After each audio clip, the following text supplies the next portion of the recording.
Sahabat Pijar TV, terima kasih sudah klik video YouTube ini. Kiranya kebenaran firman yang saudara dapatkan menerangi kehidupan saudara. Untuk mudah menyaksikan video-video lainnya dan mendapatkan update dengan cepat, klik subscribe. Jangan lupa, berkat Tuhan jangan disimpan sendiri. Klik tombol share di bawah dan bagikan video ini ke sebanyak-banyaknya orang yang saudara kenal. Salam terang bagi Indonesia.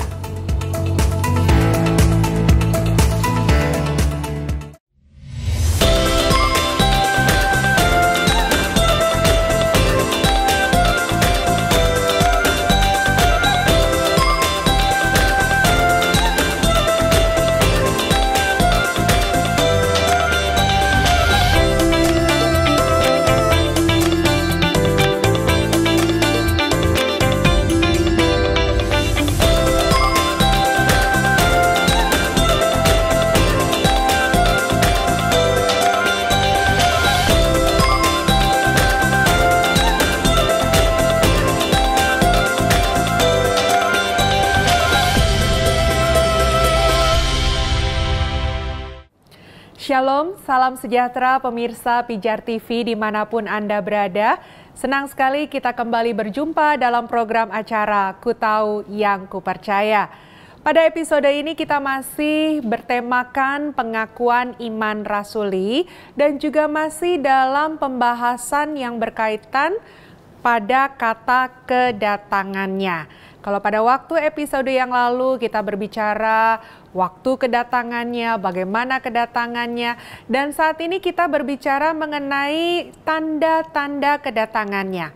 Nah, firman Tuhan berkata, tanda-tanda kedatangannya berkaitan dengan antikris. Nah, siapakah antikris dan seperti apakah antikris itu dan bagaimana antikris itu bekerja? Untuk itu pastikan Anda tetap setia dalam program acara ini dan hambanya Pendeta Ezra Soru sudah siap untuk menjadi saluran berkat bagi kita sekalian. Kalau ada pertanyaan, saran, dan juga pendapat, tuliskan dan sampaikan di nomor SMS yang tertera di layar kaca Anda. Kami akan berupaya untuk menjawab apa yang Anda sampaikan melalui nomor SMS tersebut. Sudah tidak sabar lagi, bukan? Untuk itu pastikan siapkan hati Anda dan juga catatan Anda kalau perlu, karena sebentar lagi hambanya Pendeta Ezra Soru hadir di layar kaca Anda.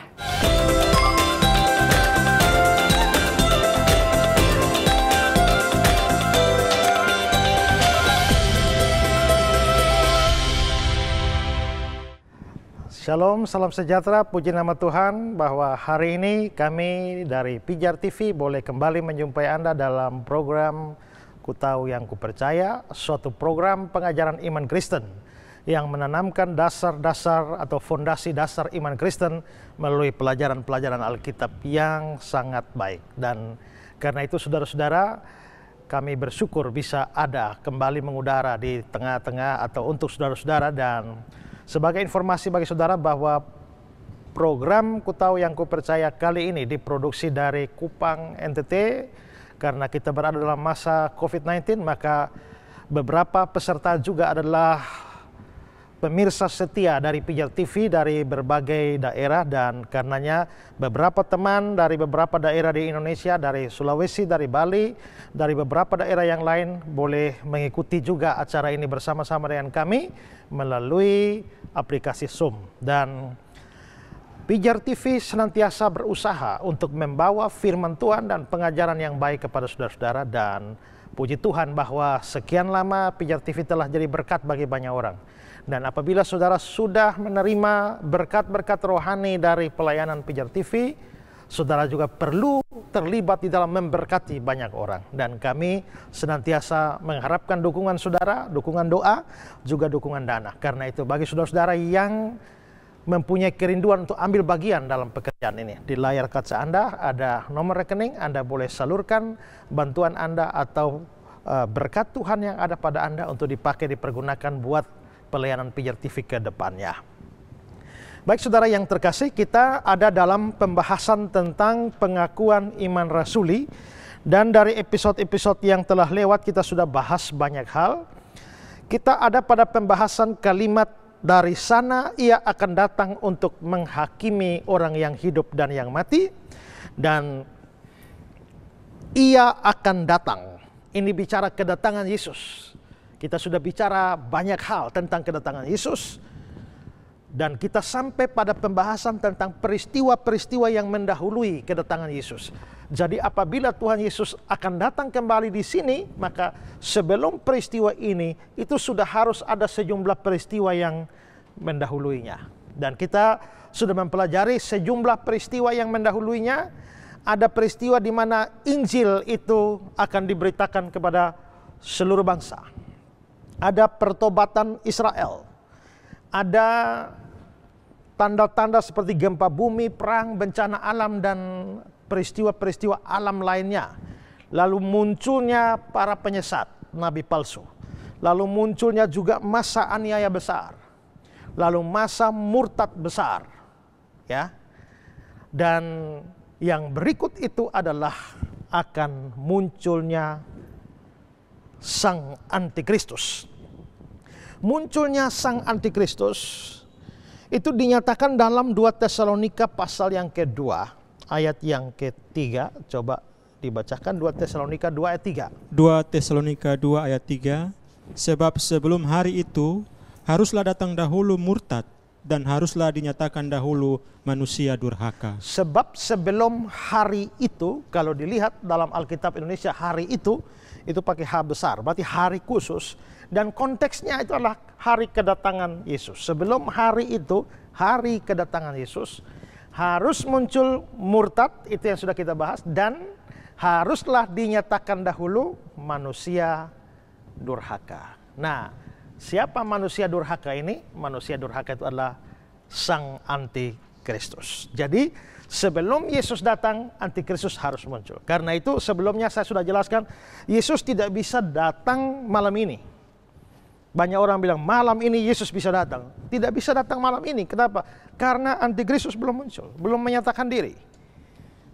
Kapan Antikristus sudah menyatakan diri, barulah Kristus bisa datang, ya.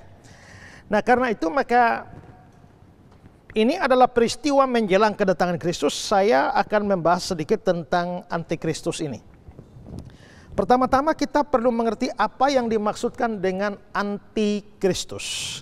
Kalau Kristus kita tahu ya Kristus ya Kristus. Ya, itu bahasa Ibrani Mesias. Dan itu merujuk kepada Yesus Tuhan kita. Nah, tetapi apa arti kata anti? Ada banyak arti dari kata anti ini, tapi saya mengutip dari Aston Bible Dictionary, dikatakan bahwa Antikristus itu artinya melawan Kristus. Jadi anti itu artinya melawan, bertentangan dengan Kristus. Anti itu artinya bertentangan atau menyaingi Kristus. Berarti anti itu adalah menyaingi. Ya. Jadi Antikristus adalah dia melawan Kristus, dia bertentangan dengan Kristus, dia menyaingi Kristus. Bahkan dari literatur yang lain, kata anti juga bisa berarti mengambil tempat Kristus. Itu Antikristus. Jadi sebelum Kristus datang kembali, akan muncul seorang yang melawan Kristus. Seorang yang bertentangan dengan Kristus, menyaingi Kristus. Nah, karena dia Kristus kita atau Yesus kita itu adalah Kristus yang benar, maka Kristus yang benar itu dilawan oleh Kristus ini, ya, oleh Antikristus ini, disaingi atau mau digeser, digantikan oleh Kristus ini, maka Kristus ini disebut Antikristus. Kristus ini adalah Kristus palsu. Seperti saya bilang tadi, bahasa Ibrani dari Kristos itu istilah Yunani. Istilah Ibraninya adalah Mesias, sehingga Antikristus atau Kristus palsu ini juga bisa disebut sebagai Mesias palsu. Ya. Sebelum Tuhan Yesus datang kembali, akan muncul seorang Mesias palsu. Seorang Kristus palsu. Nah, sekarang kita melihat bahwa bagaimana Alkitab memberikan sebutan-sebutan untuk antikristus itu. Kalau kita memeriksa Alkitab, maka kata antikristus itu hanya muncul di surat-surat Yohanes. Di 1 Yohanes, ya, juga di dalam 2 Yohanes. Itu istilah antikristus hanya muncul di sana. Tapi itu bukan berarti bahwa di Alkitab atau kitab-kitab yang lain tidak bicara tentang antikristus. Mereka atau kitab-kitab lain bicara tentang antikristus ini hanya dengan istilah-istilah yang berbeda. Sebutan-sebutan yang berbeda. Kita melihat beberapa sebutan yang diberikan untuk sang antikristus itu. Mari kita lihat 2 Tesalonika pasal 3 ayat 2 Tesalonika pasal 2 ayat 3, ayat 8, ayat 9. 2 Tesalonika 2 ayat 3, 8 dan 9. Sebab sebelum hari itu haruslah datang dahulu murtad dan haruslah dinyatakan dahulu manusia durhaka. Manusia durhaka. Terus ayat 8. Ayat 8, pada waktu itulah si pendurhaka baru akan menyatakan dirinya. 9. Kedatangannya si pendurhaka itu adalah pekerjaan iblis. Ya, jadi di dalam ayat yang ketiga dia bilang manusia durhaka. Ayat 8 dan 9 bilang si pendurhaka. Ya. Kalau ayat yang ketiga itu ya, manusia durhaka, itu di dalam terjemahan bahasa Inggris King James diterjemahkan sebagai man of sin, manusia dosa, ya. Manusia dosa di dalam New American Standard Bible diterjemahkan sebagai the man of lawlessness, manusia tanpa hukum. Jadi antikristus itu adalah manusia tanpa hukum atau manusia dosa. Di dalam Alkitab Indonesia manusia durhaka, ya. Oke, kita lihat lagi sebutan lain yang diberikan kepada dia. 2 Tesalonika 2 ayat yang ketiga, coba baca lagi. 2 Tesalonika 2 ayatnya yang ketiga. Sebab sebelum hari itu haruslah datang dahulu murtad dan haruslah dinyatakan dahulu manusia durhaka yang harus binasa. Nah, tadi kita membahas kata-kata manusia durhaka, tapi sekarang tekanannya pada yang harus binasa. Saya baca ayat ini dalam terjemahan lama. Dikatakan demikian, karena tiada akan jadi kelak sebelum orang banyak berpaling daripada iman itu dahulu, dan dinyatakan kelak si orang yang mengamalkan dosa itu, yaitu anak jahanam. Ya, anak jahanam. Sedangkan kata jahanam sendiri itu kan dari kata jahana yang turun dari Gehenna, ya, yang artinya neraka. Jadi Gehenna menjadi Gahana, Jahana, lalu Jahanam. Jadi anak Jahanam sama dengan anak neraka, ya. Dalam versi King James diterjemahkan sebagai the son of perdition, anak kebinasaan.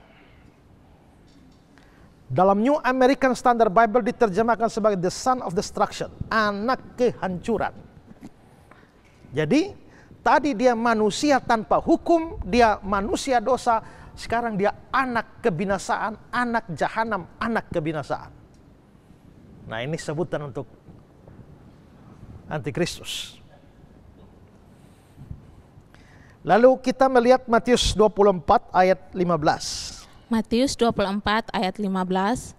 Jadi apabila kamu melihat pembinasa keji berdiri di tempat kudus menurut firman yang disampaikan oleh Nabi Daniel, para pembaca hendaklah memperhatikannya. Ya, jadi apabila kamu melihat pembinasa keji, di dalam Injil Matius disebut sebagai pembinasa keji. Nah, di sini Alkitab Indonesia menyebutnya pembinasa keji, tapi itu bukan merupakan terjemahan yang terlalu pas, ya. Terjemahan literal itu seperti yang nampak di dalam King James, terjemahan Alkitab bahasa Inggris, atau New American Standard Bible, yang diterjemahkan sebagai the abomination of desolation, atau New American Standard Bible, the abomination that causes desolation. Nah, dua kata dipakai di sini adalah abomination dan desolate atau desolation. Abomination itu artinya sesuatu yang menjijikan atau dibenci. Sedangkan desolation dari desolate itu artinya rusak. Jadi Alkitab Indonesia menerjemahkan pembinasa keji. Ini kita tidak terlalu tahu bagaimana menerjemahkan kata-kata ini secara tepat ya. Tapi itu disebut sebagai ya sesuatu yang menjijikan atau sesuatu yang dibenci dan bersifat merusak. Nah, ini gambaran terhadap si antikristus seperti itu. Ya. Oke, kita beralih ke surat Yohanes, 1 Yohanes 2 ayat 2. 1 Yohanes 2 ayat 22. Siapakah pendusta itu? Bukankah dia yang menyangkal bahwa Yesus adalah Kristus? Dia itu adalah antikristus, yaitu dia yang menyangkal baik Bapa maupun Anak. Dia antikristus ya, tapi dia disebut sebagai Pendusta. Siapakah pendusta itu? Maka dia disebut juga pendusta. Nah, lalu saudara, kalau kita mempelajari tentang antikristus secara detail, kita akan melihat bahwa antikristus ini sudah dinubuatkan jauh di dalam perjanjian lama juga. Terutama di dalam kitab Daniel, itu ada nubuat tentang antikristus. Tapi dalam bahasa-bahasa simbolik itu dinyatakan. Nah, sekarang kita melihat bagaimana kitab Daniel menyebut tentang antikristus itu. Daniel 7 ayat 8. Daniel 7 ayat 8, sementara aku memperhatikan tanduk-tanduk itu, tampak tumbuh di antaranya suatu tanduk lain yang kecil, sehingga 3 dari tanduk-tanduk yang dahulu itu tercabut. Dan pada tanduk itu tampak ada mata seperti mata manusia dan mulut yang menyombong. Ya, maka di sini sang antikristus itu digambarkan sebagai satu tanduk. Nah, ini memang butuh pembahasan khusus lagi untuk menelusuri nubuatan-nubuatan kitab Daniel tentang antikristus, tapi itu kita tidak sedang secara khusus membahas antikristus. Saya hanya menunjukkan bahwa dia disebut atau digambarkan sebagai tanduk. Nah, lalu kita lihat kitab Wahyu, Wahyu 13 ayat 1.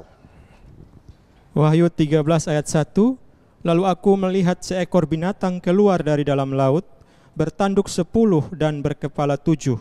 Di atas tanduk-tanduknya terdapat 10 mahkota, dan pada kepalanya tertulis nama-nama hujat. Ya, tanduknya berapa? 7. Kepalanya berapa? 10, kepala 7. Ya. Tanduknya 10. 10, Kepalanya 7. 7. Gimana kepala 7, tanduknya 10? Bisa bayangkan? Ya, kalau 10 tanduk, 10 kepala ya satu kepala satu tanduk. Tapi ini tanduknya 10, kepalanya 7 ya. Dan bahkan di atas tanduk-tanduk itu ada mahkota. Terlepas daripada itu maknanya seperti apa, tapi dibilang lalu aku melihat seekor binatang keluar dari dalam laut. Nanti saudara baca dalam kitab Wahyu, dia bilang ya, iblis itu dilemparkan ke dalam lautan api, tempat binatang dan nabi palsu. Nah, binatang itu ya binatang ini. Jadi binatang simbolik. Bukan berarti babi masuk neraka, ya, buaya masuk neraka, ular piton masuk neraka. Bukan. Binatang bukan makhluk kekal yang perlu dihukum kekal atau diselamatkan secara kekal. Tidak. Jadi binatang di sini ini adalah bahasa simbolik untuk sang antikristus. Maka antikristus disebut binatang, ya. Itu sebutan-sebutan. Jadi dia disebut sebagai si pendurhaka atau manusia dosa, manusia tanpa hukum. Dia juga disebut sebagai anak jahanam atau anak kebinasaan. Dia juga disebut sebagai pembinasa keji atau sesuatu yang sangat merusak, menjijikan, pendusta, tanduk, binatang. Itulah sebutan. Dan kalau kita lihat ini sebutan Alkitab untuk antikristus ini adalah sebutan yang sangat buruk. Dan itu memang menggambarkan karakter dan tindakan dari sang antikristus. Nah, yang model seperti itu akan muncul sebelum Tuhan Yesus datang kedua kali. Pak Pendeta, saya mau tanya. Ya. Ada pandangan yang menyatakan bahwa antikris atau antikristus itu yang akan datang tentunya, ya, dia bukan berwujud seorang manusia, ya, tapi antikristus itu menurut pandangan ini bahwa itu wujud dari semua kejahatan. Dengan kata lain, antikristus itu hanya istilah. dia istilah untuk menggambarkan orang-orang jahat atau prinsip-prinsip yang menentang kekristenan. Kira-kira tanggapan Pak Esther tentang pandangan ini bagaimana? Terima kasih. Itu jelas pandangan yang salah. Mengapa? Karena kita tadi sudah baca sejumlah ayat ya. Dan jelas mengatakan bahwa itu adalah seorang manusia. Misalnya tadi kita 2 Tesalonika 2 ayat 3 tadi. Yaitu sebelum hari itu harus datang dahulu murtad, harus dinyatakan dulu manusia durhaka. Ya. Atau anak kebinasaan. Nah itu bukan sebuah prinsip. Itu betul-betul orang. Makanya disebut sebagai manusia durhaka. Lalu juga coba 1 Yohanes 2 ayat 18. 1 Yohanes 2 ayat ke-18. Anak-anakku, waktu ini adalah waktu yang terakhir, dan seperti yang telah kamu dengar, seorang antikristus akan datang. Seorang antikristus. Seorang antikristus. Ya, jadi bukan hanya prinsip. Kalau prinsip abstrak. Ini seorang, jadi betul-betul ini adalah orang, ya. Nah, kalau kita tadi saya singgung ya bahwa di dalam kitab Daniel itu ada nubuatan-nubuatan tentang antikristus yang walaupun kita tidak membahas makna nubuatan, tapi dari kata-kata kitab Daniel terlihat bahwa itu adalah seorang manusia, ya. Coba misalnya kita lihat Daniel 8 ayat 23 sampai 25. Daniel 8 23 sampai 20. Daniel pasal 8 ayat 23 sampai 25. Dan pada akhir kerajaan mereka, apabila orang-orang fasik telah penuh kejahatannya, maka akan muncul seorang raja dengan muka yang garang dan yang pandai menipu. Ya, akan muncul seorang raja. Ya, ini gambaran antikristus ini. Terus kekuatannya berarti kekuatan raja itu, orang itu. Terus akan menjadi hebat, tetapi tidak sekuat yang terdahulu. Ya. Ia akan mendatangkan kebinasaan yang mengerikan, dan apa yang dilakukannya akan berhasil. Orang-orang berkuasa akan dibinasakannya, juga umat orang kudus. Dan oleh karena akalnya, penipuan yang dilakukannya akan berhasil. Ia akan membesarkan dirinya dalam hatinya, dan dengan tidak disangka-sangka banyak orang akan dibinasakannya. Juga ia akan bangkit melawan raja segala raja, tetapi tanpa perbuatan tangan manusia ia akan dihancurkan. Ia akan bangkit melawan raja segala raja. Raja segala raja dalam kitab suci kita itu adalah Yesus atau Kristus. Kalau dia melawan raja segala raja, ingat tadi kata anti ya. Anti artinya melawan. Dia melawan raja segala raja yang adalah Kristus, maka dialah antikristus. Tapi dia antikristus, tapi kita lihat dia muncul seorang rajanya, ia hatinya dilakukannya, ia membesarkan diri. Ini orang. Ya. Jadi ini bukan hanya satu prinsip kejahatan yang hidup dari zaman dulu sampai sekarang, suatu kekuatan jahat secara abstrak, bukan. Tapi ini betul-betul adalah orang. Nanti hal yang sama juga muncul dalam Daniel pasal 11 ayat 36. Raja itu akan berbuat sekehendak hati, ia meninggikan dan membesarkan dirinya. Jelas kata ganti ia merujuk pada raja itu, maka ini adalah orang. Jadi antikristus itu bukan hanya suatu sistem atau suatu kekuatan atau sesuatu yang abstrak. Itu betul-betul orang. Jadi sebelum Tuhan Yesus datang, betul-betul akan ada satu orang sebagai sang antikristus yang melawan, bertentangan atau berusaha mengganti Kristus. Saudara-saudara, kalau saudara mempunyai pertanyaan sementara saya menjelaskan seperti ini, saudara juga boleh mengajukan pertanyaan. Ada nomor di layar kaca Anda, silakan SMS pertanyaan Anda ke sana, dan tim Pijar TV akan dengan senang hati menjawab pertanyaan-pertanyaan Anda. Juga sekali lagi, kalau Anda punya beban yang sama seperti kami mau memberkati Indonesia melalui pelayanan media ini, saudara, kami beri kesempatan untuk memberikan persembahan saudara. Ada nomor rekening di layar kaca Anda. Anda boleh mengirimkan persembahan Anda untuk digunakan bagi produksi konten-konten yang baik oleh Pijar TV itu disiarkan kepada banyak orang.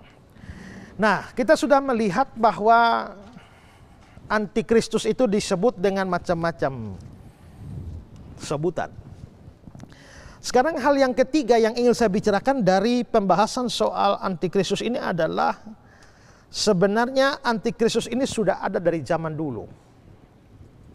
Ya. Walaupun dikatakan bahwa sebelum kedatangan Yesus, sebelum hari itu harus muncul manusia durhaka, yaitu antikristus. Walaupun itu posisinya di sini, tapi sesungguhnya antikristus itu sudah ada dari jauh hari sebelumnya, dari zaman dulu. Tadi saya bilang ya, Kristus itu kan bahasa Yunani, bahasa Ibraninya Mesias. Maka antikristus sebenarnya Kristus palsu, Mesias palsu. Mari lihat Matius 24 ayat 5 dan ayat 24. Matius 24 ayat 5 dan 24. Sebab banyak orang akan datang dengan memakai namaku dan berkata, akulah Mesias, dan mereka akan menyesatkan banyak orang. Ayat ke-24. Sebab Mesias-Mesias palsu dan nabi-nabi palsu akan muncul dan mereka akan mengadakan tanda-tanda yang dahsyat dan mujizat-mujizat, sehingga sekiranya mungkin mereka menyesatkan orang-orang. Ayat 24 bagian awal tadi ada kata-kata Mesias, Mesias palsu. Ya, kata Mesias palsu ini dalam terjemahan King James bahasa Inggris digunakan kata false Christ, Kristus palsu. Ya, seorang teolog namanya Anthony Hukma, dia bilang istilah Mesias palsu mengandung pengertian bahwa para penipu yang digambarkan Yesus di sini akan menyatakan diri mereka sebagai Kristus. Nah, antikristus itu artinya juga melawan Kristus, menentang Kristus, memusuhi Kristus. Dan orang yang melawan Kristus, memusuhi Kristus sangat banyak dari zaman dulu. Dari zaman dulu Yesus masih hidup di dunia ini saja, yang melawan dia, yang menentang dia juga banyak. Maka banyak sekali orang yang antikristus. Bahkan Adam Clark mengatakan bahwa siapa saja yang menentang Kristus atau Injil, dia adalah antikristus. Kalau pengertian ini dipakai, maka sebenarnya saudara pergilah ke Facebook dan cari. Ya, begitu buka, saudara akan ketemu banyak antikristus di sana yang kata-katanya mencela. Saudara buka di YouTube, saudara akan ketemu banyak antikristus di sana. Semua orang yang melawan, semua orang yang menentang, semua orang yang memusuhi atau membenci Kristus sesungguhnya adalah antikristus. Ya. Saya kutip lagi kata-kata Hukma. Dia bilang, kita bisa menduga secara pasti bahwa kita akan terus menjumpai orang-orang dan kekuatan-kekuatan antikristus di setiap zaman sampai Kristus datang kedua kali. Jadi antikristus memang akan muncul di sini, tapi kita bisa lihat bahwa antikristus juga muncul di sini terus sepanjang zaman. Coba lihat 1 Yohanes 2 ayat 18. 1 Yohanes 2 ayat 18. Anak-anakku, sekarang telah bangkit banyak antikristus. Yang ngomong adalah Yohanes. Dan Yohanes itu hidup pada abad pertama, baru mati di akhir abad yang pertama. Dan itu berarti surat 1 Yohanes ditulis di akhir abad pertama. Dia bilang sekarang telah bangkit banyak antikristus. Berarti kurang sedikit dari tahun 100 zaman Yohanes sudah banyak antikristus. Nah, kalau di sini sudah banyak tahun 2020, tambah banyak ini. Ya, dan makin lama makin banyak ini antikristus sampai satu titik Kristus datang. Dia akan memuncak secara hebat. Perlawanan, pertentangan terhadap Kristus itu akan memuncak. Berarti pada zaman Yohanes sudah ada antikristus dan banyak. Coba perhatikan 1 Yohanes 2 ayat 22. 1 Yohanes 2 ayat 22. Siapakah pendusta itu? Bukankah dia yang menyangkal bahwa Yesus adalah Kristus? Dia itu adalah antikristus, yaitu dia yang menyangkal baik Bapa maupun Anak. Ya, lalu 1 Yohanes 4 ayat 3. 1 Yohanes 4 ayat 3, dan setiap roh yang tidak mengaku Yesus tidak berasal dari Allah, roh itu adalah roh antikristus, dan tentang dia telah kamu dengar bahwa ia akan datang, dan sekarang ini ia sudah ada di dalam dunia. Sekarang ini dia sudah ada di dalam dunia. Lalu 2 Yohanes 7. 2 Yohanes 7, sebab banyak penyesat telah muncul dan pergi ke seluruh dunia yang tidak mengaku bahwa Yesus Kristus telah datang sebagai manusia. Itu adalah si penyesat dan antikristus. Ini semua dalam surat Yohanes ya. Berarti Yohanes berbicara tentang adanya antikristus pada zamannya. Maka pada zaman dia, abad pertama itu, antikristus sudah banyak.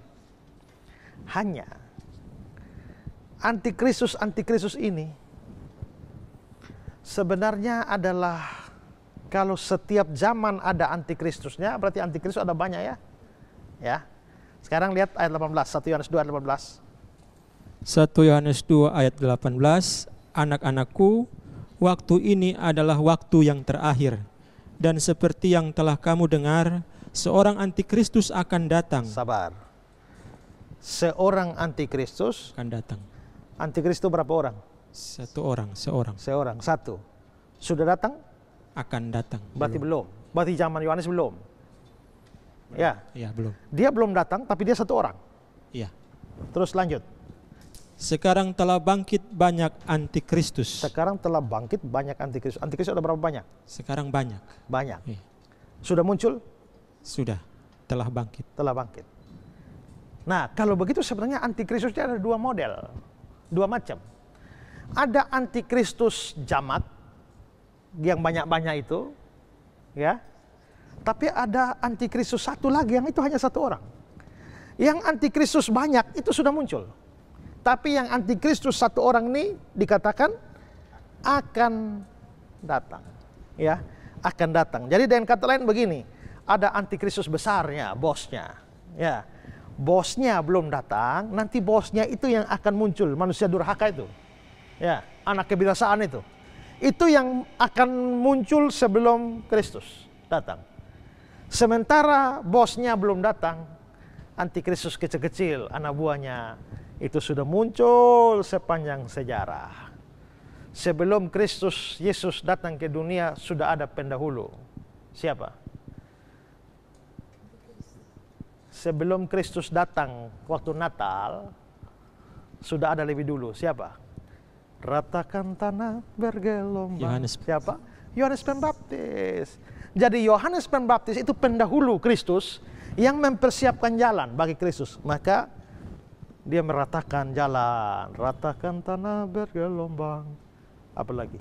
Timbunlah tanah. Timbunlah tanah yang berlubang. Jadi Yohanes Pembaptis mempersiapkan jalan supaya bosnya datang, Kristusnya datang, jalan sudah datang. Nah, begitu juga antikristus itu punya pendahulu. Mereka yang mempersiapkan jalan untuk bosnya. Ya, bosnya sang antikristus manusia durhaka akan datang, tapi mereka siapkan jalan. Siapa itu antikristus kecil-kecil ini? Ya, penyesat, nabi-nabi palsu, guru-guru palsu itu. Mereka sekarang sedang meratakan jalan untuk kehadiran. Jadi kita juga itu ya, sementara kita juga mempersiapkan kedatangan Tuhan Yesus yang kedua kali dengan pelayanan kita, hidup kita. Tapi pada saat bersamaan, mereka juga mempersiapkan jalan untuk kedatangan bosnya. Ya. Nah, karena itu maka yang dimaksudkan memang sudah ada banyak antikristus, tapi satu manusia durhaka, anak kebinasaan itu akan datang sebelum Kristus datang. Karena itu saya bilang kan, Kristus tidak bisa tahu-tahu datang malam ini. Ya, karena manusia durhaka ini kan belum muncul. Memang anak buahnya sudah banyak, tapi bosnya belum datang. Kalau bosnya belum datang, Yesus tidak bisa datang. Kalau tahu-tahu malam ini Yesus sudah datang, ya sudah, antikristus tidak jadi datang. Maka rusaklah nubuatan Alkitab. Makanya kalau ada pendeta bilang malam ini dia bisa datang, nah itu kurang belajar ya. Kurang belajar. Mestinya belum bisa datang kecuali antikristus sudah datang, baru Yesus bisa datang. Oke. Sampai di sini ada pertanyaan? Ya Pak, saya mau bertanya Pak. Ya. Tadi Pak Esra mengatakan bahwa antikristus itu sudah ada waktu pada zaman Yohanes, kan gitu. Terus boleh tahu nggak itu menuju pada apa itu Pak? Atau mengenai hal apa? Atau siapa seperti itu? Kalau Yohanes bilang sekarang telah muncul, berarti kan dia sudah muncul zaman Yohanes ya. Terus siapa? Nah, tadi saya sudah singgung bahwa antikristus kecilnya adalah nabi-nabi palsu, para penyesat yang muncul. Nah, berarti kalau Yohanes mengacu kepada para penyesat, para nabi palsu, guru palsu, maka kita bisa melihat bahwa memang pada zaman Yohanes itu telah muncul sejumlah guru palsu, sejumlah penyesat atau sejumlah ajaran sesat. Nah, kalau kita melihat ke belakang dari sisi sejarah, memang ada beberapa orang atau beberapa ajaran yang menjadi musuh kekristenan awal, di mana Yohanes masih berhadapan dengan mereka. Yang paling terkenal, ajaran sesat yang paling terkenal di awal gereja, itu adalah satu ajaran yang namanya ajaran Gnostik. Gnostisisme. Ini dilawan oleh Yohanes. Nah, ajaran Gnostik ini didasarkan pada filsafat dualisme Yunani yang mengajarkan bahwa pada mulanya hanya ada dua, yaitu Allah dan mater. Nah, mater itu adalah zat atau bahan atau materi. Jadi bukan hanya ada Allah. Mula-mula ada Allah dan ada mater ini. Dan mater ini kekal sama seperti Allah kekal. Hanya mater ini cacat, tidak sempurna. Sedangkan Allah itu roh yang sempurna, murni. Maka Allah yang murni atau sempurna tidak bisa bersentuhan dengan mater yang cacat dan tidak sempurna ini. Dan karena itu maka Allah tidak bisa menciptakan segala sesuatu. Karena mater itu kan zat, materi, bahan. Nah, dunia ini diciptakan dengan materi itu. Nah, karena Allah tidak bisa menyentuh mater ini, bagaimana Allah bisa menciptakan dunia dengan menggunakan mater? Sedangkan dia tidak bersentuhan. Lalu Allah mulai mengeluarkan apa yang disebut sebagai emanasi. Serangkaian emanasi. Emanasi itu adalah sesuatu yang keluar dari Allah. Ini Allah. Lalu Allah mulai mengeluarkan emanasi. Emanasi ini makin lama makin menjauh dari Allah. Kan Allah di sini kan makin lama makin jauh. Lama-lama ini emanasi yang keluar dari Allah ini sampai tidak mengenal Allah lagi. Ini filsafat Gnostik. Ya. Sampai tidak mengenal Allah lagi, terus emanasi terus makin menjauh sampai satu titik ada yang ini ada emanasi yang tidak kenal Allah. Tapi bahkan sampai di sini bukan hanya tidak kenal Allah, tapi melawan Allah. Nah, jadi dia sampai tidak kenal Allah, sampai melawan Allah, memusuhi Allah secara total. Dan nanti melalui emanasi-emanasi inilah, salah satu emanasi itu adalah Yesus atau Kristus. Dan nanti dengan emanasi yang tidak lagi mengenal Allah, bahkan memusuhi Allah ini, yang menyentuh mater, dan melaluinya alam semesta diciptakan. Nah, itu filsafat Gnostik. Karena itulah maka Allah yang murni suci tak mungkin bisa bersentuhan dengan materi, bahan. Maka Allah tak mungkin menjadi manusia. Karena manusia itu dari materi. Maka Allah tak mungkin menjadi manusia.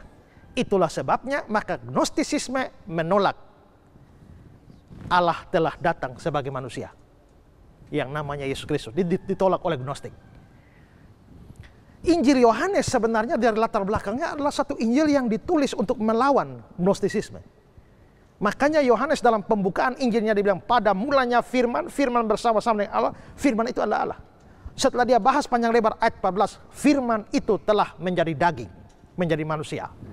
Kenapa dia bilang firman menjadi manusia, menjadi daging? Daging itu materi. Nah, menurut Gnostik tak mungkin Allah itu bersentuhan dengan materi. Jadi tak mungkin Allah jadi manusia. Jadi ajaran Gnostik itu menolak Allah berinkarnasi menjadi manusia.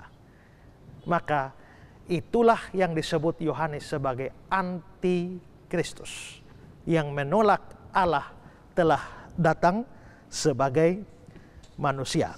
Ya, kalau kita lihat di 2 Yohanes 7 itu ya, dia bilang sebab banyak penyesat telah muncul dan pergi ke seluruh dunia yang tidak mengaku Yesus Kristus telah datang sebagai manusia.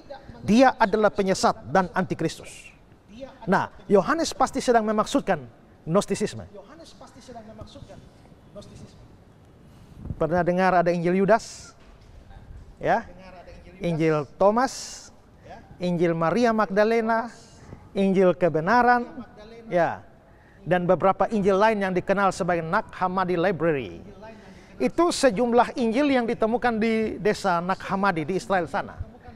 Nah, lalu oleh orang agama lain mengatakan inilah Injil yang asli, yang telah dibuang oleh gereja. Karena Injil-Injil itu menolak Yesus, kealahan kemanusiaan Yesus. Tapi hasil penelitian isinya menunjukkan bahwa itu sebenarnya isi Gnostik. Dan hasil uji radiokarbon itu menunjukkan bahwa Injil-Injil itu baru berasal dari abad 4. Kalau berasal dari abad 4, ya mana Injil Filipus, Injil Thomas, Injil Maria Magdalena sudah mati semua. Ya, jadi tidak mungkin ditulis oleh Filipus, Thomas dan lain sebagainya. Jadi itu adalah Injil-Injil orang Gnostik yang mencomot nama para rasul supaya laku. Ya, saya ini penulis. Saya menulis buku udah di atas 200-an buku. Pak Yulis sudah penulis berapa buku? Belum. Kalau mau laris, mau jual, bikin buku belum tentu laku. Maka bikin buku, setelah itu taruh pikirannya, lalu tulis penulisnya Esra Soro, laku. Ya, nah kira-kira begitu cara Gnostik. Mereka mempopulerkan ajaran mereka, tapi isinya, pikirannya, pikiran doktrin mereka, tapi namanya para rasul. Ya, nah itu Gnostisisme itu adalah ajaran sesat yang paling hebat menentang kekristenan di abad pertama. Dari semua rasul, semua mati syahid. Thomas, menurut tradisi mati dibunuh di India, ya. Lalu Andreas di Ethiopia, macam-macam, mati semua. Satu-satunya rasul yang mati baik-baik itu cuma Yohanes, mati dalam usia tua di Efesus, di Turki. Lalu ada penafsir mengatakan, kenapa seluruh rasul mati syahid, tapi hanya Yohanes yang mati baik-baik dalam usia tua? Karena Tuhan secara khusus mau pakai Yohanes untuk menghadapi Gnostisisme. Ya. Jadi itu ada ajaran Gnostik. Selain itu juga ada yang namanya Cerinthus. Cerinthus itu mengatakan begini, Yesus itu manusia biasa saja sama dengan kita. Yesus manusia biasa sama dengan kita. Waktu dia dibaptis, Kristus masuk ke dalam Yesus. Dan sebelum dia disalib, Kristusnya meninggalkan Yesus. Ya, itu Cerinthus. Dan Yohanes dalam tanda petik paling benci Cerinthus ini, karena mereka hidup sejaman. Sampai diceritakan oleh muridnya Yohanes, Polikarpus mungkin ya, saya lupa murid Yohanes itu, tapi si murid bercerita tentang gurunya Yohanes. Satu kali mereka ada di pemandian umum, sementara mandi Yohanes dapat kabar bahwa Cerinthus juga mandi di sebelah. Yohanes bersama murid-muridnya. Lalu Yohanes teriak pada murid-muridnya, bilang, "Hai, mari segera cepat tinggalkan tempat ini, karena aku merasa bahwa tempat ini akan runtuh karena musuh kebenaran mandi di sebelah." Ya, keras sekali. Karena Cerinthus adalah antikristus. dalam surat-surat Yohanes. Ya, juga ada ajaran sesat yang namanya doketisme. Itu menganggap bahwa Yesus itu hanya kelihatan saja manusia, tapi tidak sungguh-sungguh manusia. Jadi tidak ada tubuh, ya itu hanya tubuh maya saja. Jadi kita lihat bahwa ajaran-ajaran sesat awal itu menolak kemanusiaan Yesus. Ajaran-ajaran sesat terakhir ini itu menolak kealahan Yesus. Termasuk agama-agama lain menolak kealahan Yesus. Jadi sebenarnya sama sesat. Menolak kealahan Yesus dan menolak kemanusiaan Yesus sama-sama sesat. Karena Kristus adalah Allah dan manusia. Ya, jadi itu kira-kira ajaran sesat atau tokoh-tokoh sesat yang berkembang pada zaman Yohanes, yang oleh Yohanes disebut sebagai antikristus. Tapi ingat, itu bukan antikristus besar. Itu cuma pendahulu-pendahulunya saja. Dan model seperti itu kan muncul lagi. Ya, zaman-zaman kita muncul lagi dengan segala macam ajaran sesat yang ada. Sampai nanti datang manusia durhaka itu. Oke, jelas ya Pak ya? Oke, sekarang kita lihat lagi hal yang lain. Tadi saya bahas antikristus itu sudah ada pada zaman dulu. Sekarang kita melihat bahwa antikristus itu sebenarnya berasal dari kekristenan. Dari dalam tubuh kita sendiri. Mari lihat 1 Yohanes 2 18-19. 1 Yohanes 2 ayat 18-19. Anak-anakku, waktu ini adalah waktu yang terakhir, dan seperti yang telah kamu dengar, seorang antikristus akan datang. Sekarang telah bangkit banyak antikristus. Itulah tandanya bahwa waktu ini benar-benar adalah waktu yang terakhir. Memang mereka berasal dari antara kita. Memang mereka berasal dari antara kita. They went out from us. Menurut King James, mereka keluar dari kita. Ya. Jadi kita bisa lihat mereka keluar. Kalau kata Yunaninya adalah ex hemon exteltan. Ada ex itu keluar, expose. Eksposisi. Ya, ex itu keluar. Keluar dari. Dan ini menunjukkan bahwa mereka sebenarnya berasal dari kalangan Kristen. Mari kita banding dengan Kisah 20, 29-30. Kisah Para Rasul 20 ayat 29 dan 30. Aku tahu bahwa sesudah aku pergi, serigala-serigala yang ganas akan masuk ke tengah-tengah kamu dan tidak akan menyayangkan kawanan itu. Ya, serigala-serigala ini sebelumnya saya sudah jelaskan, ini nabi-nabi palsu. Dan dari konteks ini kita sudah lihat bahwa nabi palsu itu juga antikristus yang mempersiapkan jalan untuk antikristus besar. Jadi ini tetap nabi palsu ini antikristus. Ayat 30. Bahkan dari antara kamu sendiri akan muncul beberapa orang yang dengan ajaran palsu mereka berusaha menarik murid-murid dari jalan yang benar dan supaya mengikut mereka. Dari antara kamu sendiri. Jadi sama seperti para nabi palsu berasal dari kalangan gereja, demikianlah para antikristus juga berasal dari gereja. Mereka dari gereja lalu mereka keluar. Ini bukan berarti mereka hilang keselamatan. Tidak, mereka tidak pernah jadi Kristen sungguh-sungguh. Mereka cuma Kristen KTP saja, hanya bajunya Kristen. Tapi isinya tidak. Dan itu dinyatakan dalam ayat 19. 1 Yohanes 2 19. 1 Yohanes 2 ayat 19. Memang mereka berasal dari antara kita, tetapi mereka tidak sungguh-sungguh termasuk pada kita. Sebab jika mereka sungguh-sungguh termasuk pada kita, niscaya mereka tetap bersama-sama dengan kita. Tetapi hal itu terjadi supaya menjadi nyata bahwa tidak semua mereka sungguh-sungguh termasuk pada kita. Konteksnya ini antikristus ya. Memang mereka antikristus itu berasal dari antara kita, berarti di dalam gereja. Tapi mereka tidak sungguh-sungguh termasuk pada kita. None of them belong to us. Tidak ada dari mereka termasuk pada kita. Jadi mereka ada dalam gereja, beragama Kristen, tapi mereka tidak sungguh-sungguh termasuk kita. Berarti tidak sungguh-sungguh termasuk orang percaya. Sebab jika mereka sungguh-sungguh termasuk pada kita, kalau mereka orang percaya sungguh-sungguh, niscaya, pasti, mereka tetap bersama dengan kita, tidak keluar. Tapi hal itu terjadi, keluarnya mereka itu terjadi, supaya menjadi nyata bahwa tidak semua mereka sungguh-sungguh termasuk pada kita. Jadi nanti yang jadi antikristus itu ya memang sudah palsu duluan ya, seperti bosnya mereka.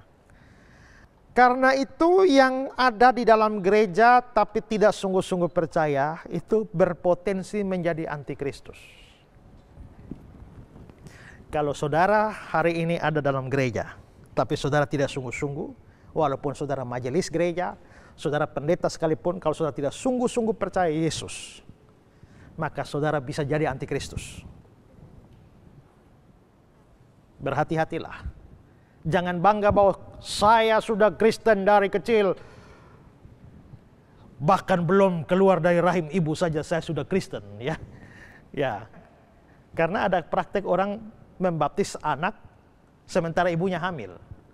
Ya, jadi air baptisan dalam nama Bapa, Anak dan Roh Kudus. Jadi sebelum lahir saja keluar dari rahim ibu saya sudah Kristen, ya. Nah, tapi saudara dengar baik-baik. Kekristenan dimulai dari satu momen dari hidupmu, buka hati terima Yesus sebagai juru selamat Tuhan. Kalau itu belum ada, kamu bukan Kristen. Dan kalau kamu bukan Kristen, ada dalam gereja, kamu berpotensi jadi antikristus kecil untuk mempersiapkan kedatangan bos besarmu, yaitu manusia durhaka itu. Kalau tidak mau seperti itu, percayalah kepada Tuhan Yesus Kristus. Keanggotaan gereja tidak pernah menolong atau menyelamatkan kita. KTP kita yang Kristen tidak pernah menjamin kepastian kekristenan kita, kesejatian iman kita. William Barclay mengutip kata-kata dari C.H. Dodd. Dia mengatakan begini, keanggotaan gereja bukan jaminan bahwa seorang termasuk pada Kristus dan bukannya pada antikristus. Ini hanya ada Kristus dan antikristus. Kalau kamu tercatat di gereja, tidak jadi jaminan bahwa kamu ada di pihak Kristus dan bukan di pihak antikristus. Berarti ada orang di gereja yang memihak Kristus dan ada yang memihak antikristus. Karena itu pastikan bahwa kekristenanmu bukan hanya kekristenan di atas kertas saja.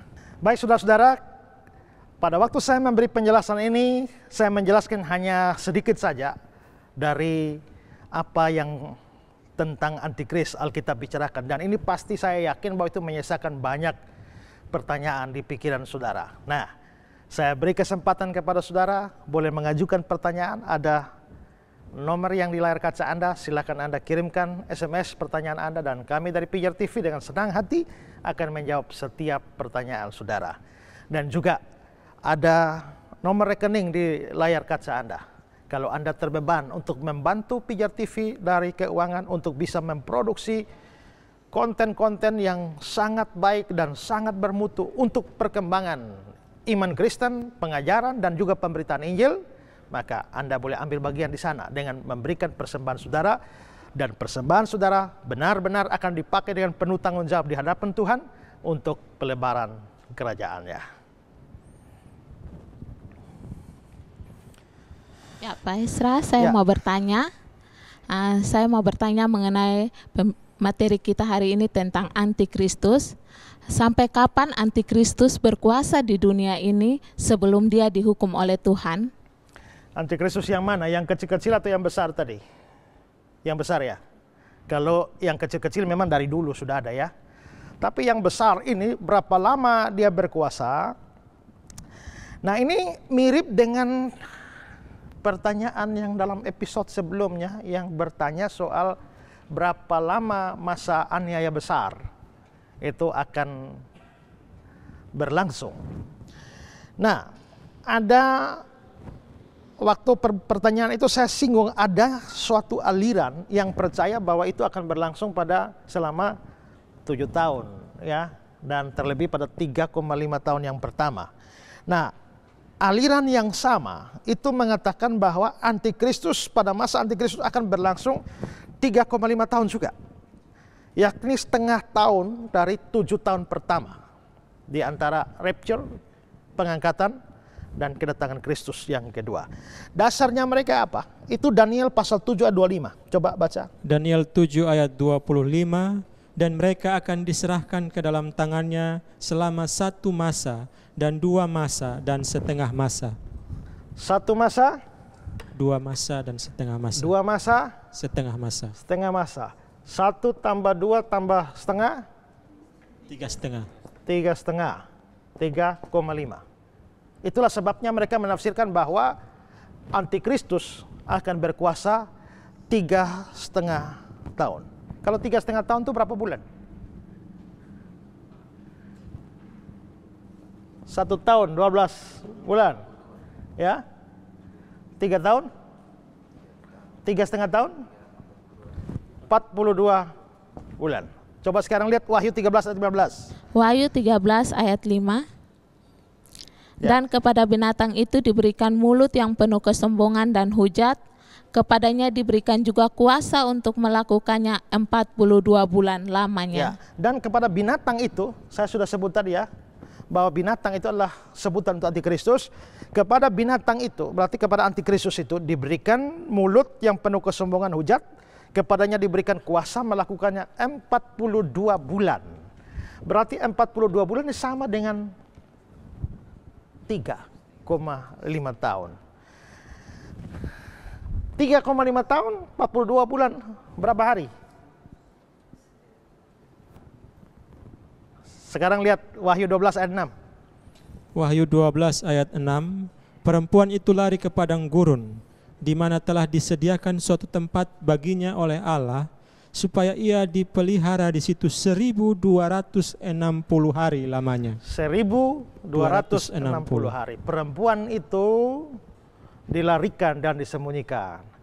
Kita tidak usah bahas siapa perempuan itu, karena ini bukan urusan menafsir itu. Tapi pokoknya perempuan itu sedang diselamatkan dari antikristus itu 1260 hari. Nah, 3,5 tahun sama dengan 42 bulan, sama dengan 1260 hari.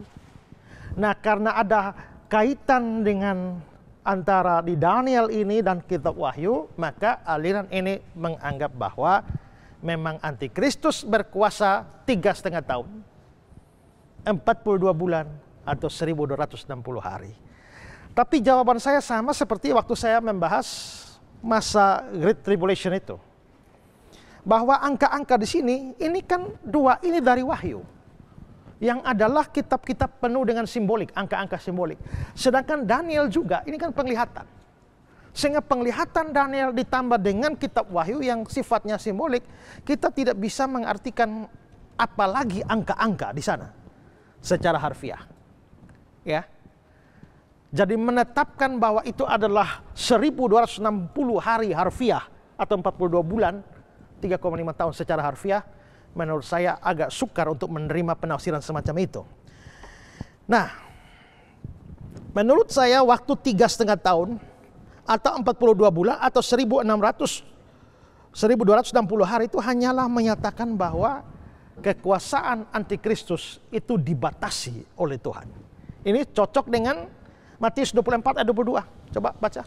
Matius 24 ayat 22. Dan sekiranya waktunya tidak dipersingkat, maka dari segala yang hidup tidak akan ada yang selamat. Waktunya dipersingkat ya. Jadi memang Tuhan mempersingkat waktu itu. Nah, tadi waktu baca Daniel 7:25 itu ini 1 masa, 2 masa, setengah masa. Ini agak aneh ya. Ada seorang namanya Lynn Newell, dia mengatakan bahwa hitungan ini agak aneh. Karena kalau kita biasa berhitung 1, habis itu 2, habis itu 3. Ya. Jadi dari kecil 1 makin besar menjadi 2, makin besar 3. Tapi ini 1 lalu dia tambah besar menjadi 2. Ternyata bukan tambah besar menjadi 3, malah setengah. Ini sebenarnya hanya mau memberi pesan bahwa antikristus itu merasa diri hebat, besar, lalu makin besar, ternyata makin kecil jadinya. Tuhan habisi dia. Dari tahunnya, wah hebat, tahun berikutnya dia kelihatannya makin berkembang, dia pikir mau berkembang. Tidak, Tuhan batasi dia, lu dari 2 turun setengah, tidak jadi naik 3. Jadi artinya adalah bahwa waktunya dia berkuasa itu Tuhan yang tetapkan. Dan Tuhan batasi kekuasaannya. Itu seperti Matius 24 ayat 22 tadi. Sekiranya waktunya tidak dipersingkat. Jadi dari angka-angka ini bukan angka matematis yang kita mesti tambah-tambah lalu menjadi 3,5 tahun. Tidak, itu bahasa simbolik mengatakan bahwa kekuasaan atau waktu kekuasaan antikristus itu dikendalikan dan dibatasi oleh Tuhan. Ya, itu ya. Ada pertanyaan lagi? Pak Esra, saya mau tanya. Ya. Kan bicara tentang angka. Angka antikristus itu dalam Alkitab itu 666 atau 666. Ya. Jadi mohon penjelasan Pak Esra tentang arti dari 666 dan apakah kita sebagai orang Kristen itu harus takut dengan angka 666. Terima kasih. Ya, banyak orang Kristen takut dengan angka itu.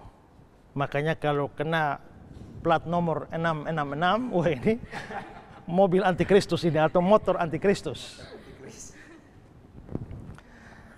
Saya pernah ada di sebuah gereja dan punya rekan hamba Tuhan, penginjil. Satu hari ada satu jemaat datang pada saya, meminta saya untuk menegur teman hamba Tuhan itu. Memangnya kenapa? Lalu dia bilang, masa itu hamba Tuhan tuh kok nomor HP-nya nomor antikris? Maksudnya, coba cek itu nomor HP-nya, ekornya. Begitu saya buka ekor, iya, 666.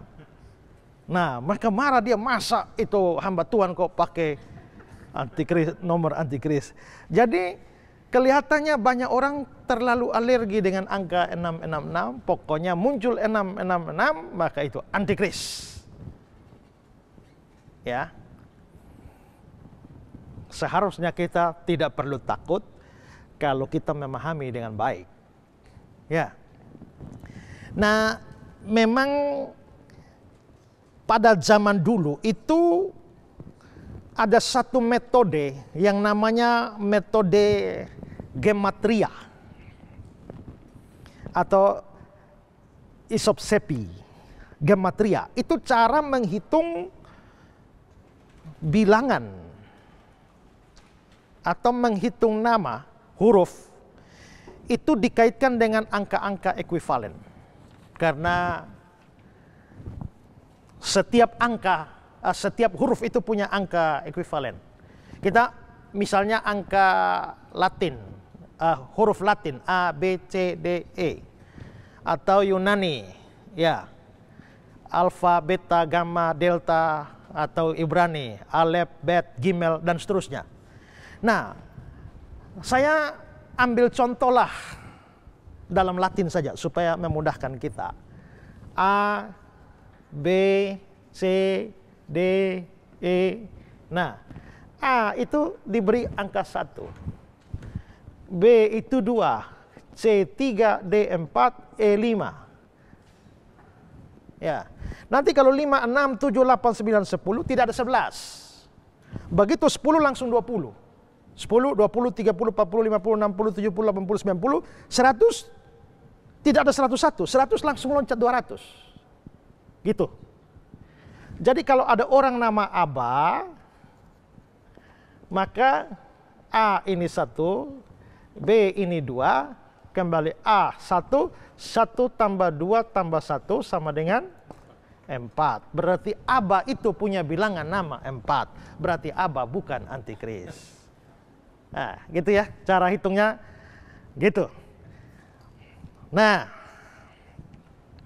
kalau pakai abjad Latin begini, nama saya Esra. E itu 5. S itu 100. R itu 90 dan A itu 1. Maka angka untuk Esra itu adalah 196. Nama tengah saya adalah Alfred. A1, L50, F6, R90, E5, D4. Maka untuk Alfred dapat angka 136. Marga saya Soro S100, O60, R90, U300. Jumlahnya 550. Jadi Ezra Alfred Soro. Lengkap semua 196 tambah 136 tambah 550. Angka hasil adalah 882. Bukan 666. Berarti Ezra Alfred Soro bukan antikristus. Nah, itu namanya cara hitung gematria. Ya. Nah, dulu ada seperti itu. Salam kepadamu dari 717. Wah, itu orang biasa memakai kode-kode seperti itu pada masa lampau. Yang menjadi pertanyaan sekarang adalah pada waktu Yohanes menyebut bahwa sang antikristus itu bilangan namanya adalah 666, apakah Yohanes sedang mengikuti cara hitung gematria?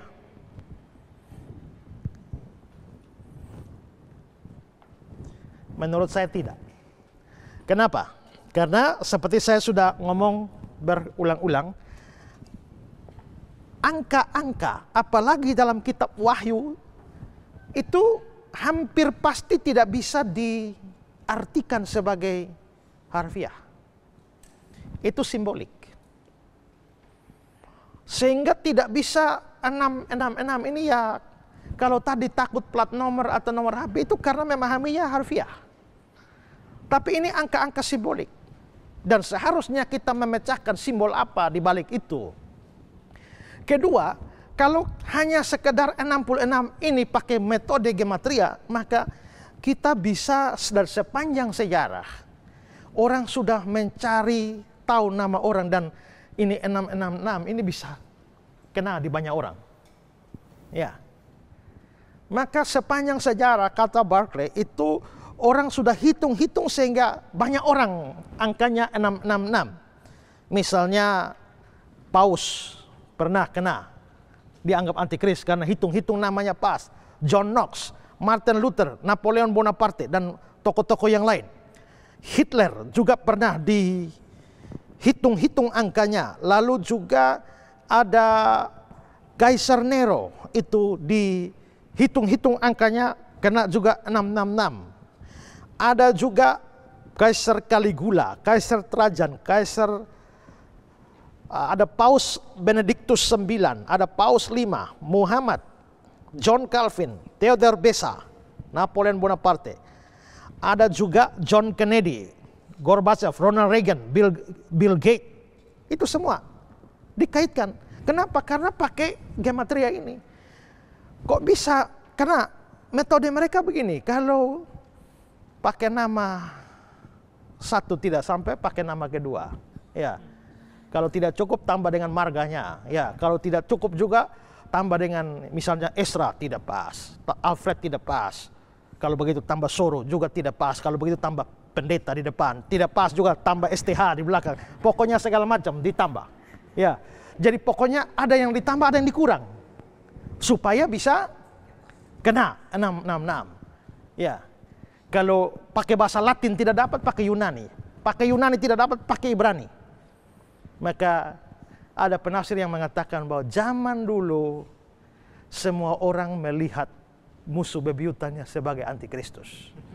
Begitu Protestan bertentangan dengan Roma Katolik, maka mereka hitung-hitung Paus itu antikristus. Tapi orang Katolik hitung-hitung Martin Luther antikristus. Nah, ini jadi susah. Jadi rasanya metode gematria ini bukan metode yang tepat untuk menghitung atau menjelaskan angka 666 ini. Nah, terus bagaimana kita memahami angka 666 ini? Memang kita harus ikut pola pikir orang sana. Orang sana memang selalu berpikir dengan angka-angka yang simbolik, ya. Dan sebenarnya kita tidak punya cukup waktu yang panjang kalau tidak bisa jelaskan bahwa angka 1 itu simbol apa, angka 2 simbol apa, angka 3 simbol apa. Terus semua seperti itu. Tapi saya hanya langsung bahwa dalam pemikiran mereka angka 6 itu adalah angka seorang manusia. Kenapa orang Ibrani berpikir angka 6 itu adalah angka manusia? Karena manusia dicipta pada hari ke-6. Sedangkan angka 7 itu angka Allah. Kenapa? Karena Allah berhenti dan menguduskan hari itu. Saudara mau setuju atau tidak setuju, pokoknya itulah yang mereka pikirkan. Ya kan? Ya, itulah cara pola pikir mereka. Nah, karena itu maka 6 ini adalah seorang manusia. Kita ingat antikristus adalah manusia durhaka. Apa arti kata anti? Mau melawan, menentang, ya. Atau menggeser posisi Kristus dan dia mau ganti. Dengan kata lain, antikristus ini dia mau menggeser Kristus yang asli dan dialah yang menjadi Kristus. Maka dia seorang manusia durhaka. Berarti manusia ini mau menggeser posisi Allah, melawan Allah. Dia 6. Tapi kalau dia 6, manusia 6. Bisa lawan Allah? Tidak bisa. Kalau begitu, dia harus meningkatkan kemampuannya. Maka 6. Supaya bisa lawan Allah, lawan Kristus. Setelah 6, rasanya belum kurang, belum cukup juga. Maka dia mengembungkan dirinya. 6. Supaya bisa melawan. Ternyata tidak juga. Kenapa tidak 6? Tidak. Cukup 3. Kenapa? Karena 3 dianggap sempurna, triple. Dalam pemikiran mereka. Sehingga 6 kalau sudah triple itu artinya pengembangan diri sampai batas. Tidak bisa lagi tambah 6 lagi. Dengan kata lain, 6 ini adalah kekuatan seorang manusia yang digandakan sampai tingkat paling tinggi untuk melawan Tuhan. Tapi sekalipun dia dobelkan diri, triplekan dirinya 6, dia tidak pernah mencapai 7. Itu maksudnya. Jadi apa pesan di dalam angka itu? Itu berarti bahwa ini orang yang lagi mengangkat diri. Sekarang bahwa itu benar kita bisa lihat ciri dari antikristus itu ya. Coba mari lihat Daniel pasal 8. Ayat 11. Daniel pasal 8 ayat 11. Bahkan terhadap panglima bala tentara itu pun ia membesarkan dirinya. Ya, ia membesarkan diri dari 6 menjadi 6, menjadi 6. Ya, dia membesarkan dirinya. Terus dan daripadanya diambilnya korban persembahan sehari-hari dan tempatnya yang kudus dirobohkannya. 23. Ayat 23, maka akan muncul seorang raja dengan muka yang garang dan yang pandai menipu. 25. Ia akan membesarkan dirinya dalam hatinya, juga ia akan bangkit melawan raja segala raja. Dia membesarkan dirinya. 6. Untuk melawan raja segala raja. 7. Ya. Daniel 11 ayat 36. Daniel 11 ayat 36, raja itu akan meninggikan dan membesarkan dirinya terhadap setiap Allah. Ya, dia meninggikan dan membesarkan dirinya. Terus juga terhadap Allah yang mengatasi segala Allah, ia akan mengucapkan kata-kata yang tak senonoh sama sekali. Jadi dia sedang mengembangkan dirinya. 6 untuk melawan Allah, segala Allah. Jadi maksudnya 6 itu adalah bahasa atau angka simbolis untuk menggambarkan seorang manusia biasa yang sedang berusaha membesarkan dirinya untuk melawan Allah. Itulah antikristus. Oke, jelas di sini? Ada pertanyaan? Ya, Pak, saya mau bertanya, Pak. Lalu bagaimana dengan yang sedang heboh tentang pemasangan chip di tangan atau dahi sebagai simbol dari 666 itu, Pak? Doktrin akhir zaman itu disebut sebagai eskatologi. Tetapi eskatologi ini orang-orang yang sikap orang-orang terhadap eskatologi itu ada 2. Yang pertama disebut sebagai eskatofobia. Fobia itu takut. Ya, jadi eskatofobia ini orang-orang yang kalau mau bahas tentang akhir zaman tidak maulah, bikin ngeri-ngeri sajalah, ya. Bahas-bahas yang lain lah, yang hidup penuh berkat lah. Tidak usah bahas-bahas akhir zaman. Itu eskatofobia. Tapi ada yang disebut eskatomania. Ini orang terlalu suka sekali dengan bahas akhir zaman. Dan kalau dia baca Alkitab, dia khotbah itu dari ujung mana saja, mau ambil Matius ke apa saja, ujung-ujungnya akan akhir zaman. Itu namanya eskatomania. Nah, kadang-kadang orang-orang eskatomania ini ya pikirannya penuh dengan berbagai macam spekulasi. Dan lalu akhirnya hampir segala sesuatu dihubungkan dengan 666 dan itu antikris. Saudara coba lihat baik-baik simbolnya Vodafone. Ya, itu dianggap ada angka 666 di situ. Bahkan Google Chrome, coba saudara perhatikan baik-baik. Itu ada seperti ada gabungan angka 6. Dan karenanya Google Chrome itu dianggap sebagai antikristus juga. Walt Disney itu juga dianggap ada 666. Bahkan Adobe, ya. Coba lihat baik-baik, angkanya sepertinya sudut-sudutnya itu ada sudut 666. Bahkan Coca-Cola, ya, itu juga di situ katanya ada 666, ya. Barcode dan mobilnya Barack Obama juga, kalau saudara lihat di internet itu ya, itu ada angka-angka di situ yang dikatakan itu 666. Nah, orang-orang ini terlalu ya maniak mungkin ya dengan ya eskatomania ini, jadi pokoknya kayaknya kacamata mereka itu hanya ada 666. Segala sesuatu dilihat dari kacamata itu saja, ya. Nah, karena itulah maka mulai heboh dengan pemasangan chip dan lain sebagainya. Nah, gini. Coba sekarang kita lihat Wahyu 13 ayat 16. Wahyu 13 ayat 16. Dan ia menyebabkan sehingga kepada semua orang, kecil atau besar, kaya atau miskin, merdeka atau hamba, diberi tanda pada tangan kanannya atau pada dahinya. Di tangan kanan 666, di dahi 666. Ya. Lalu coba Wahyu 14 ayat 9. Wahyu 14 ayat 9. Jikalau seorang menyembah binatang dan patungnya itu dan menerima tanda pada dahinya atau pada tangannya. Jikalau seorang menyembah binatang dan patungnya itu. Binatang ini kan antikris. Ya. Dan menerima tanda pada dahinya dan pada tangannya. Nah, gara-gara ayat seperti inilah lalu mulai heboh dengan pasang chip tadi, ya. Maka di dahi ini ada chipnya di sini, lalu di tangannya ada chipnya, maka semua pada heboh bahwa ini antikristus sudah datang. Ya, bahkan ada orang bertanya, Pak, kalau dia datang di Indonesia bagaimana, Pak? Ini kita bahaya nih, ya.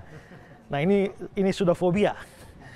Nah, tapi sekarang kita harus melihat bahwa kalau memang angka-angkanya itu bukan angka harfiah, tapi simbolis, maka termasuk pemberian angka itu pada tangan dan dahi itu juga harus bermakna simbolis.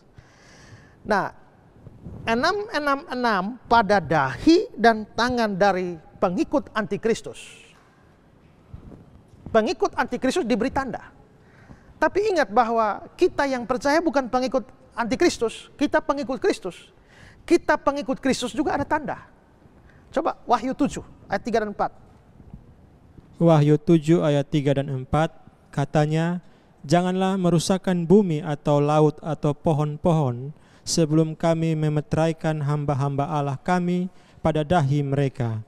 Dan aku mendengar jumlah mereka yang dimeteraikan itu 144.000 yang telah dimeteraikan dari semua suku keturunan Israel.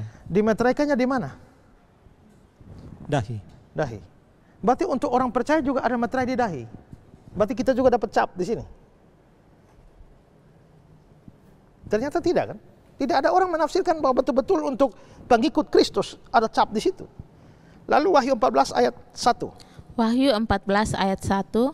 Dan aku melihat sesungguhnya anak domba berdiri di bukit Sion dan bersama-sama dengan dia 144.000 orang dan di dahi mereka tertulis namanya dan nama bapaknya. Ya, apakah kita mau membayangkan secara harfiah bahwa satu hari nanti di sini kita ada nama Yesus dan nama Bapa?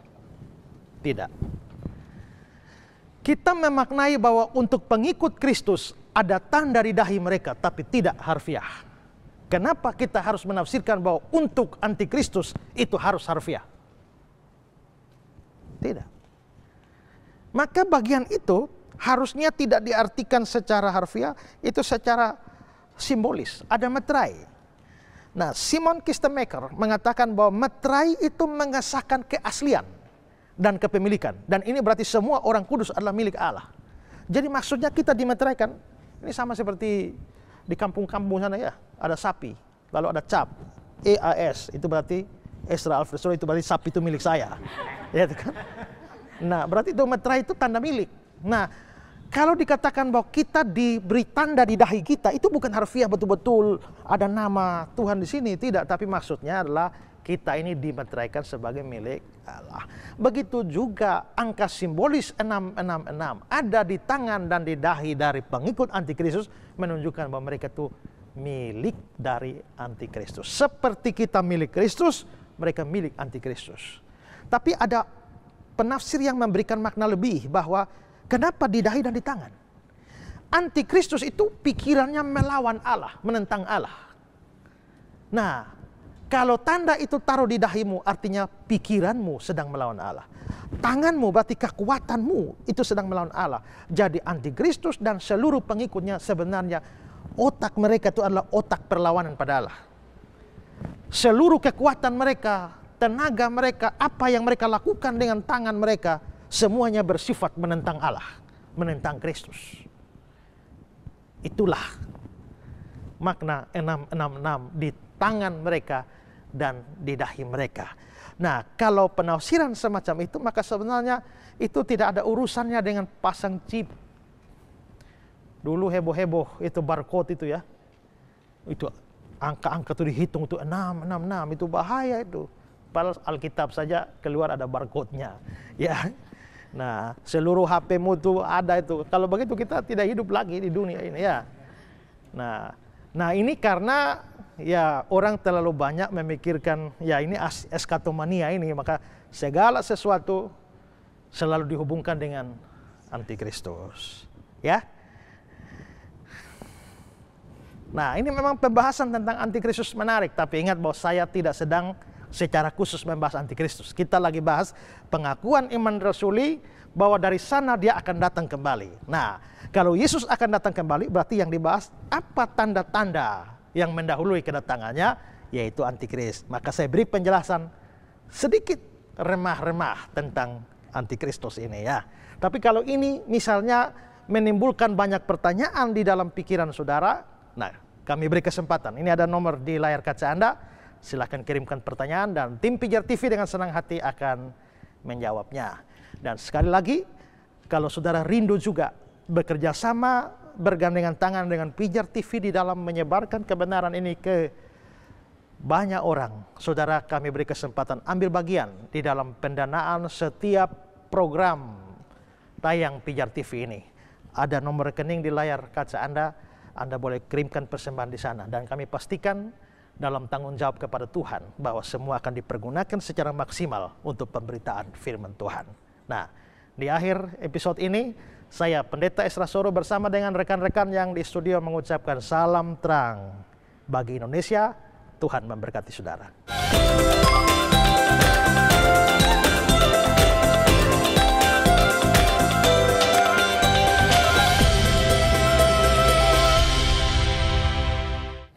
Pemirsa yang diberkati Tuhan, kalau tadi Anda menyimak apa yang dijelaskan oleh hambanya, maka beliau mengatakan jangan sampai karena ketidakpengetahuan kita, ketidakmengertian kita menjadi antikris yang menyiapkan jalan bagi antikris yang besar itu hadir. Wow, mengerikan sekali bukan pemirsa?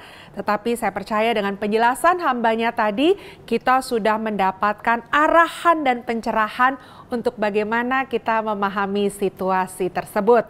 Terima kasih untuk kebersamaannya sampai dengan saat ini Anda setia dalam program Ku Tahu Yang Ku Percaya.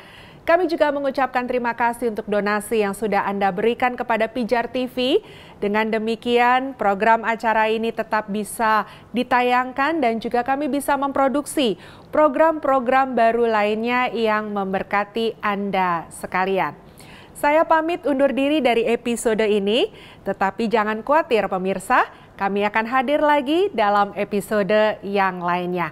Tetap setia dan semangat bersama kami Pijar TV. Sampai jumpa lagi, Tuhan Yesus memberkati. Salam terang bagi Indonesia.